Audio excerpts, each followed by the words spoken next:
పెద్దలు, వివిధ ప్రజా సంఘాల నాయకులు, పార్టీల నాయకులు, మీడియా మిత్రులు అందరికీ ముందుగా నమస్కారాలు. మరి కాంగ్రెస్ పార్టీ చొరవ తీసుకొని ఒక ప్రత్యేకమైన అంశం పైన దేశవ్యాప్తంగా మన లౌకికవాదులు ప్రజాతంత్ర ఈ రౌండ్ టేబుల్ సమావేశాన్ని ఏర్పాటు చేసినందుకు భారత కమ్యూనిస్ట్ పార్టీ తరఫున వారికి ధన్యవాదాలు తెలియజేస్తాం. వాస్తవానికి ఎవరు కూడా ఊహించి ఉండరు. ఎందుకంటే వాళ్ళ ప్రైవేట్ మీటింగ్స్లోనో వాళ్ళ పార్టీ మీటింగ్స్లోనో వారి సొంత అభిప్రాయాలు చెప్పేది మనం చూస్తూ ఉంటాం, అది కూడా మీడియా లేనప్పుడు. కానీ సాక్షాత్తు పార్లమెంట్లోనే ఈ దేశానికి హోంమంత్రిగా ఉన్నటువంటి వ్యక్తి అమిత్ షా గారు మన భారతదేశ రాజ్యాంగ నిర్మాతను అందరి ముందు అవమానించడం అనేది నిజంగా దేశం యావత్తు కూడా ఆశ్చర్యానికి గురైంది. ఎందుకంటే చాలా క్లియర్గా అది ప్రత్యేకించి టీవీల్లో, సోషల్ మీడియాలో అన్ని చోట్ల కూడా చాలా వైరల్ అయింది. అతను చాలా అంటే అదేదో అమిత్ షా కాబట్టి అట్లా మాట్లాడినాడని అనుకోవడానికి లేదు. వాళ్ళకి ఉన్న అభిప్రాయమే అది. అంబేద్కర్ గారి గురించి కానీ లేదా వాళ్ళకి ఉన్న అభిప్రాయమే అది. అంబేద్కర్ గారి గురించి కానీ లేదా అంబేద్కర్ రచించిన రాజ్యాంగం పైన కానీ వారికి ఏనాడు కూడా విశ్వాసం లేదు, గౌరవము లేదు. అది ఇప్పుడే కాదు, 1950లో ఏదైతే మన రాజ్యాంగం అమల్లోకి వచ్చే తరుణంలో దానికి ముందుగానే వారు ఆ రోజే చెప్పారు.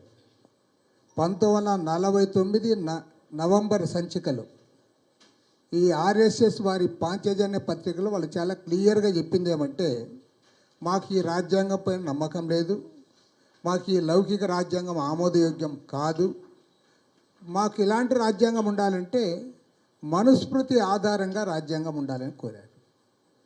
కాబట్టి వాళ్ళ అభిప్రాయాలు వాళ్ళు ఏనాడు దాచుకోలే.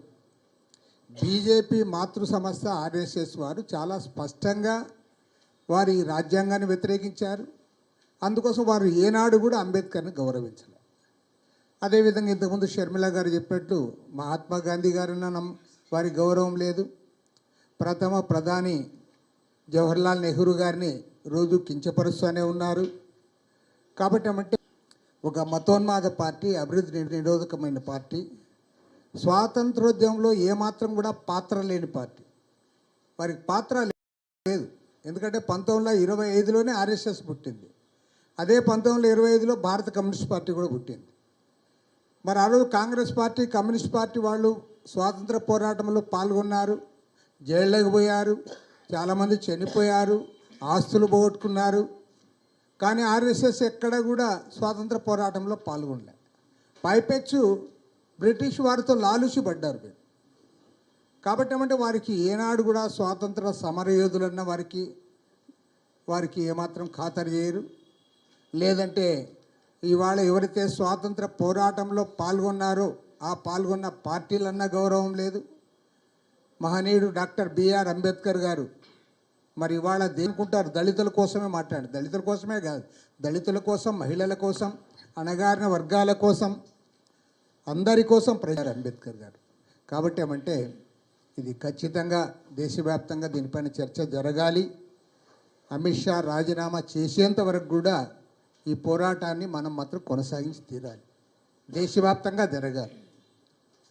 ఇప్పుడు మన మోడీ గారు ఆయన కూడా మొన్న చెప్తా అన్నాడు. నిన్నలో మనం ఇంటర్వ్యూ ఇస్తే ఆ ఇంటర్వ్యూ ఈరోజు అన్ని పత్రికల్లో కూడా వచ్చింది. చాలా సంతోషం ఏమంటే నేను కూడా మానవ మాత్రుడిని అని ఒప్పుకున్నాడు. అంతకుముందు ఆయన ఒప్పుకోలే. అంతకుముందు నన్ను దేవుడే పంపాడు,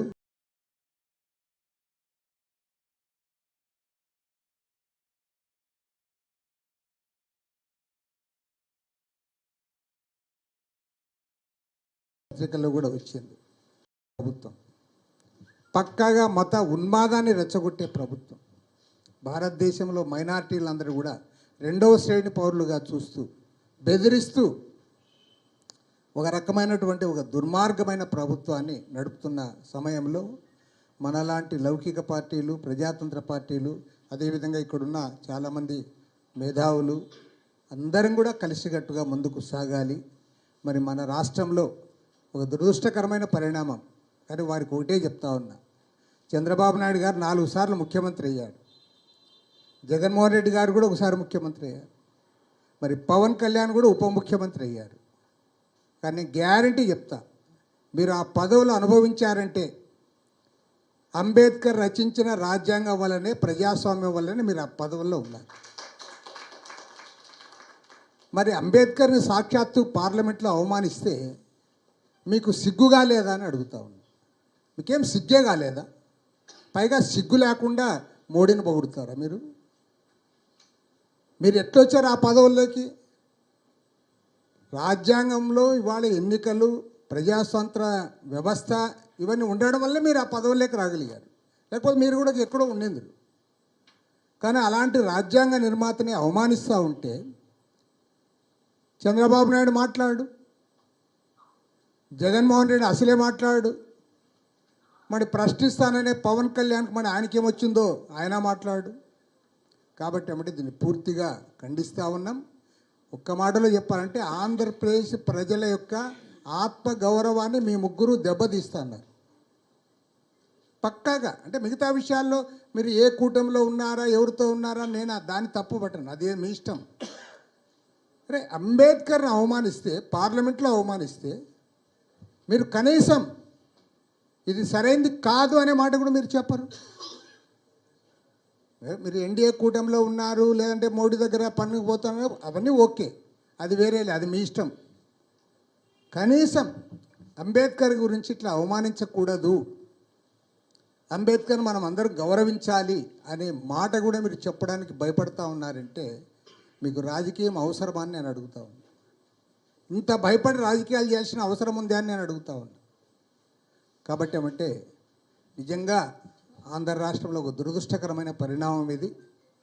అధికార పార్టీ, ప్రతిపక్ష పార్టీ, 2 పార్టీల నాయకులు కూడా వారు మాట్లాడకపోవడం శోచనీయము.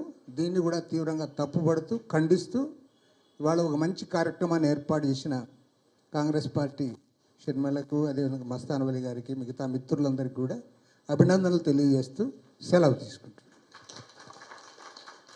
థ్యాంక్ యూ అన్న.